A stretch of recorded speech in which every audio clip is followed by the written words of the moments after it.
حضرت سیدنا جنید بغدادی کہتے ہیں میرے ماموں تھے حضرت سری سختی، میں اپنے ماموں سے ہی بیعت تھا، انہی کی خدمت میں رہتا تھا۔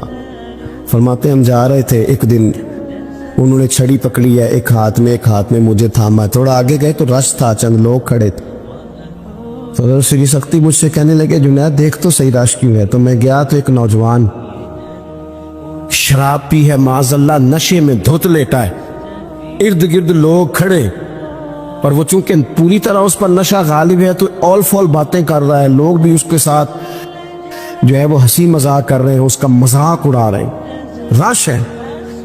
میں نے آگے کہا حضور دفع کرے، ایک شرابی لیٹا ہے، لوگ بھی مذاق اڑا رہے ہیں، اور بس ایسے شغل لگا ہوا ہے، سارے لوگ تماشبین نہیں ہوتے۔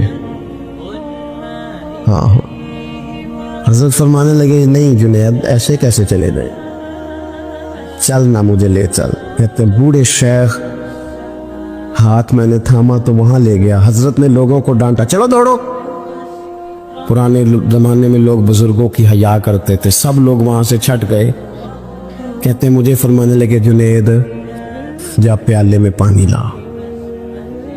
کہتے ہیں میں ایک پیالے میں پانی بھر کے لایا، انہوں نے اپنے بوڑھے ہاتھوں سے اس کا منہ دھویا، اس کے چہرے پہ پانی ڈالا، اس کا منہ صاف کیا، پھر اسے کھڑا کیا، اسے گھر بھیجنے کو کہا۔ کہتے ہیں وہ وہیں ایک کونے میں سائیڈ پہ ہو گیا تو حضرت نا منہ دھو کے نا تھوڑی دیر چپ کر گئے، 2-3 لمحے گزرے تو ان کی آنکھوں میں زور زور سے آنسو ٹپکے، اور ہاتھ اٹھا کے کہنے لگے مالک میں تیرا کمزور بندہ ہوں، میں منہ دھو سکتا تھا، میں دل تو نہیں نہ دھو سکتا، جو میرے اختیار میں تھا میں نے کر دیا، باقی تو مقلب القلوب ہے، کر نہ کرم۔ یہ کسی ماں کا بیٹا ہے، کسی خاتون کا شوہر ہے، او بھائی جو نشے پہ لگ گئے ان کے بچے باپ کے ہوتے ہوتے یتیموں جیسی زندگی گزارتے، لوگوں کے مانگ کے کپڑے پہنتے۔ کسی نے کہا تھا اگر دشمن سے زیادہ بدلہ لینا ہو تو اسے قتل نہ کرو، نشے پہ لگا دو۔ معاذ اللہ اتنا لوگوں نے کتنا عام نشہ ہو گیا۔ کہا اللہ میں نا منہ دھو سکتا ہوں، دل نہیں، دل تو دھو سکتا ہے، دھو دے۔ کہتے ہیں یہ کہہ کے حضرت اٹھے تو میں نے اس کی حضور ویسے منہ دھویا کیوں آپ نے؟ تو فرمانے لگے اس لیے دھویا ہے کہ جب تک منہ سے بدبو آتی رہے گی جتنے لوگ سونگتے رہیں گے اس کے شرابی ہونے کے گواہ بنتے رہیں گے، میں نے اس لیے دھو ڈالا ہے کہ ہو گئے پیچھے جو ہو گئے مزید گواہ نہ بنے۔ حضرت سری سختی کہتے ہیں میں نے، حضرت جنید بغدادی کہتے ہیں میں نے اسی رات تہجد کے وقت اٹھ کے حضرت کو وضو کرایا، میں نے ان کا بازو تھاما، میں ہی ان کو مسجد میں لے کے گیا۔ کہتے ہیں جب ہم مسجد میں پہنچے تو وہ کل دوپہر والا شرابی ہم سے پہلے مصلی پہ بیٹھا تھا۔ کہتے ہیں میرے دل سے آوازیں نکل رہی تھی شیخ دیکھ لو پھر مالک کتنا کریم ہے، آپ نے منہ دھو ڈالا تھا، رب نے دل بھی دھو ڈالا، کرم فرما دیا۔ کوئی ہو نہ کوئی ایسا کرے، آؤ نہ سنگیوں ملے، ایک دوسرے کا منہ تو دھونا شروع کرے نا، آؤ نہ ایک دوسرے کو یہاں تک وضو کا پانی تو فراہم کرے نا، کچھ تو خیر تقسیم کرے۔ اخلاق کی تربیت کا میں دیکھتا ہوں ہمارے وطن میں اضطراب ہے، بے چینی ہے، اس طرح کا ماحول بنایا گیا ہے کہ لوگ ایک دوسرے کے حق میں سخت ہو گئے، مزاجوں میں تلخیاں ہیں، لڑتے جھگڑتے ناراض ہوتے لوگ، بگڑتے کوستے ڈانٹتے شکوے کرتے لوگ۔ شکوہ جو ہوتا ہے نا یہ بندے کو بے چین کر دیتا ہے، شکر بندے کو سکون میں مبتلا کرتا ہے۔ شکوے آزمائشیں اپنے دلوں میں وسعت لائیں، ایک دوسرے کو اصلاح کی طرف لائیں، ایک دوسرے کو پیغام دیں، ایک دوسرے کی تربیت کریں، تھوڑا سا حوصلہ، تھوڑا سا صبر، تھوڑی سی گنجائش اپنی طبیعتوں میں پیدا کریں۔ اپنے بچوں پر سب سے زیادہ نگرانی یہ کریں کہ ان کا اخلاقی معیار کیا ہے۔ اگر میں اور آپ خدا نہ خواستہ بچوں کو صرف یہ تربیت دیں گے نا کہ وہ پیسہ پیسہ پیسہ پیسہ، شادیاں بھی پیسے دیکھ کے کریں گے، تو یاد رکھنا پھر ایک دن وہ یہ بھی کہیں گے کہ ابا کاش تو کو ڈھابے کا کام کرتا تو آج ہمارے پاس بھی پیسے ہوتے. پھر باپ سے بھی پیسوں کا ہی مطالبہ ہوگا. پھر لوگ ماں باپ بھی پیسوں کے لیے چھوڑ کے چلے جاتے ہیں. پھر جب آپ نے تربیت جس چیز کی تھی تو نتیجہ بھی تو وہی برآمد ہوگا. یہ تو نہیں ہو سکتا کہ بندہ بیج کوئی اور لگائے اور درخت کوئی اور نکلے. یہ ہو نہیں سکتا. اگر ہم اپنے باپ سے روز جھگڑا کریں گے 5 مرلے کے لیے تو یاد رکھنا پھر ہمارا بیٹا 1.5 مرلے کے لیے بھی جھگڑا کرے گا. پھر معاملہ اس طرح کا مرتب ہوگا. ایک دوسرے کو اخلاقی پیغام دینا ضروری ہے. آخری بات آپ کی خدمت میں یہ عرض کرنی ہے اور یہ میری خواہش ہے کہ آپ اس پر زیادہ توجہ کریں گے انشاءاللہ. آپ سارے ویڈیو بنائیں, مجھے کوئی اعتراض نہیں, پر مہربانی کریں دیکھیں تو میری طرف نا. جب آپ لائیو چلاتے ہیں تو پھر اسی کو دیکھتے ہیں, وہ پھر کہتا ہے کہ یہ کمنٹس آ گیا تو دوسرا آ گیا. اللہ کرے میری بات آپ کے دل میں اتر جائے. آپ تھوڑی سی توجہ کریں, میں کیا عرض کرنا چاہتا ہوں, غور کریں میرے بھائی. ملک میں نا مہنگائی تیزی سے عروج پکڑ گئی ہے, اور مہنگائی جب ہوتی ہے نا تو امیروں نے تو مال بیچنا ہوتا ہے تو ان کا دگنا ہو گیا تو وہ تو اور امیر ہو گئے. تو غریبوں کے لیے مشکلات بڑھ گئی ہیں. جو طبقات بیچارے تنخواہ دار تھے, کمزور تھے, میری طرف دیکھیں جناب, وہ اور کمزور ہو گئے. ہمیں زیادہ تو نہیں لیکن اتنا ضرور کرنا چاہیے. یہ قرآن پاک دے دیں جی, جی مجھے دے دے, لے لیا گیا. تشریف رکھیں آپ. عزیز بھائی تھوڑا سا نا, زیادہ نہیں, 3 لوگ مل کے ایک غریب آدمی کا خیال تو رکھ ہی سکتے ہیں نا. لیکن غریبوں سے بھی عرض کروں گا, سہارا بندوں کو نہیں بنایا کرتے, سہارا رب رسول کو بنایا کر. کسی سے تھوڑی سی مدد لینا تو ٹھیک ہے, چلو آگے جانے کے لیے تھوڑا سا سہارا لے لے کہ اب مشکل ہے تو یہ کراس نہیں ہو رہا رستہ, تھوڑا سا سہارا تو لے لیں. لیکن جو لوگ مستقل سہاروں پہ آ جاتے ہیں ان کا تو پھر اپنی طاقت ہی ساری ختم ہو جاتی. گردن کو جھکا دیتا ہے خیرات کا پتھر, جہاں میں مانگنے والوں کے سر کبھی اونچے نہیں ہوتے. تھوڑی سی ہم نے ایک دوسرے کی مدد کرنی ہے. جو لوگ زیادہ مالدار ہیں ان سے میری گزارش ہے کہ تھوڑے سے خرچے کم کر لیں, اپنے ہاتھوں سے تقسیم کریں. یہ چھوڑ دیں کہ وہ میرے چچا کے جو بیٹے ہیں وہ میرے ساتھ اچھا سلوک نہیں کرتے, وہ فلانے ہیں, وہ ان کا سلوک اگر وہ کریں گے تو اللہ سے اجر لیں گے.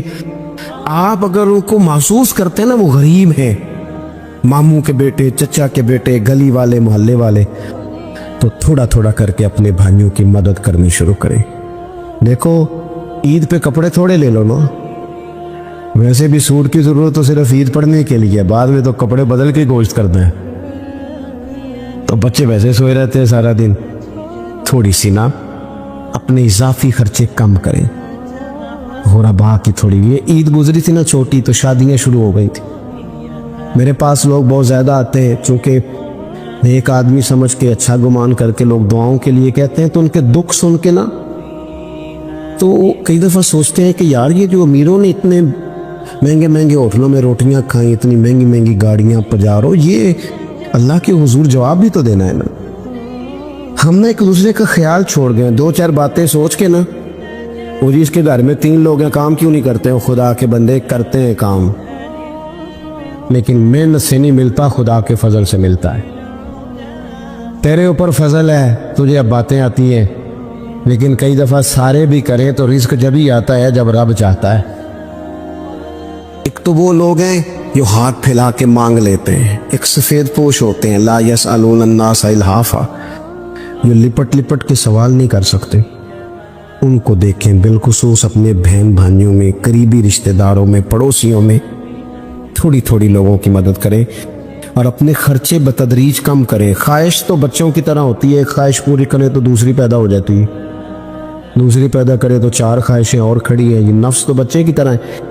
اپنی خواہشات تھوڑی کم کر کے, یہ حکومتوں سے آپ امید نہ رکھیں. ہمارے ملک میں جتنی سیاسی جماعتیں حکومتیں کر چکی ہیں یا کر رہی ہیں, ان سے کوئی توقع نہیں. یہ بیچارے تو اپنے جھگڑوں سے باہر نہیں آتے, انہیں کیا خبر کہ غریب کہاں بستا ہے. جب تک بندہ وہاں سے ہو کے نہیں نا گزرتا جو اصل جگہ ہے، تمہیں یہ جو تم اے سی والے کمروں میں بیٹھ کے اور جناب نیسلے کی بوتلیں رکھ کے پریس کانفرنس کرتے ہو، تمہیں کیا پتا ہو، تمہیں کیا خبر ہو کہ بچوں کی فیس دینی ہو تو بوڑھے ماں باپ پہ کیا گزرتی ہے؟ تمہیں کیا خبر ہو کہ عید آ گئی ہے تو بوڑھے کس طرح مشورے کر رہے ہیں کہ اگر عید کر کپڑے نہ کر لے تو ساس گلا کرے گی؟ تمہیں کیا خبر ہو کہ کچھ غریب ایسے بھی ہیں جو بیچارے رات کو مشورہ کرتے ہیں کہ صبح ناشتے میں گھی کہاں سے لانا ہے، بچوں کے پراٹھوں کے لیے تو گھی بھی نہیں ہے، گندم امیر شہر کی ہوتی رہی خراب اور بچی کسی فقیر کی فاقے سے مر گئی، خدا مہربانی کرے گنجائش پیدا کرے۔ بندہ کبھی بھی جیب کا سخی نہیں ہوتا، بخاری شریف میں پورا باب ہے کہ بندہ غنی دل کا ہوتا ہے۔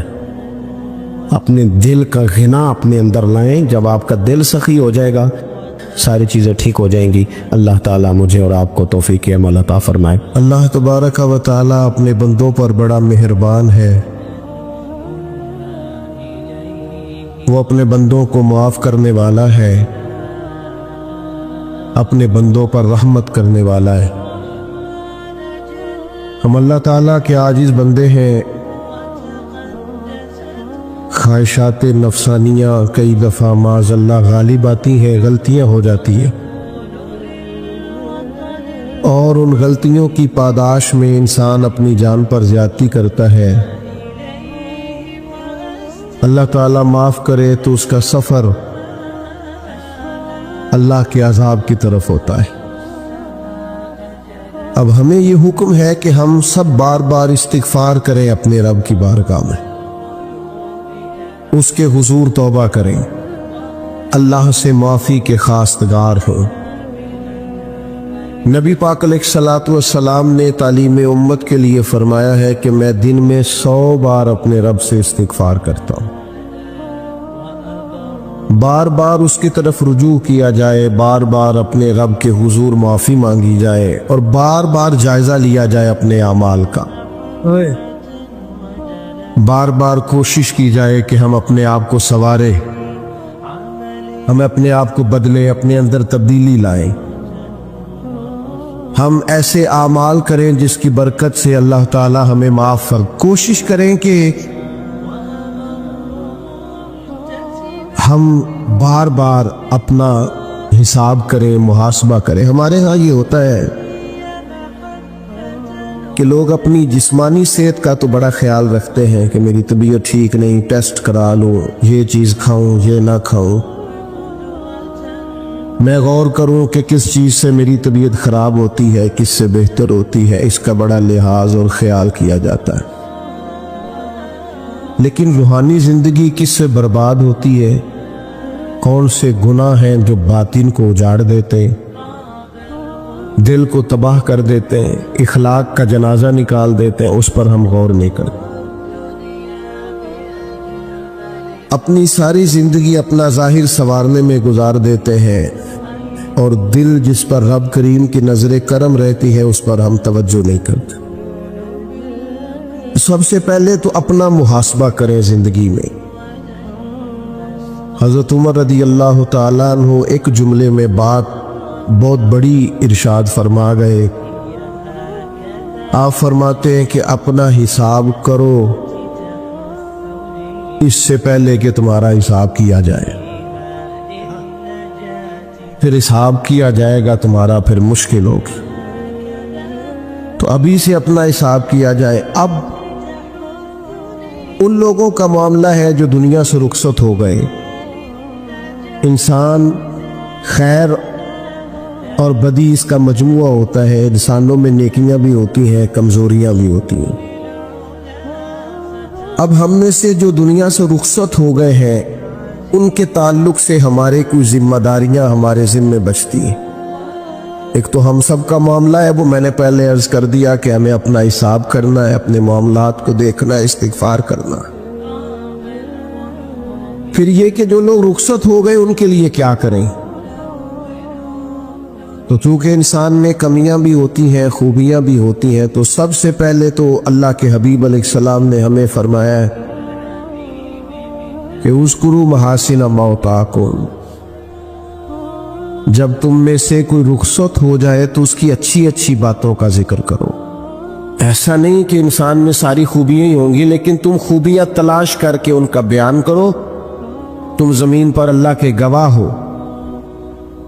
ایک تو جب بھی کسی جانے والے کا ذکر کرے خیر کے ساتھ کرے، بھلائی کے ساتھ کرے، اچھے لفظوں کے ساتھ کرے۔ کہیں کوئی کمی یاد آئے بھی تو اب اسے چھوڑ دے، وہ بندہ رخصت ہو گیا۔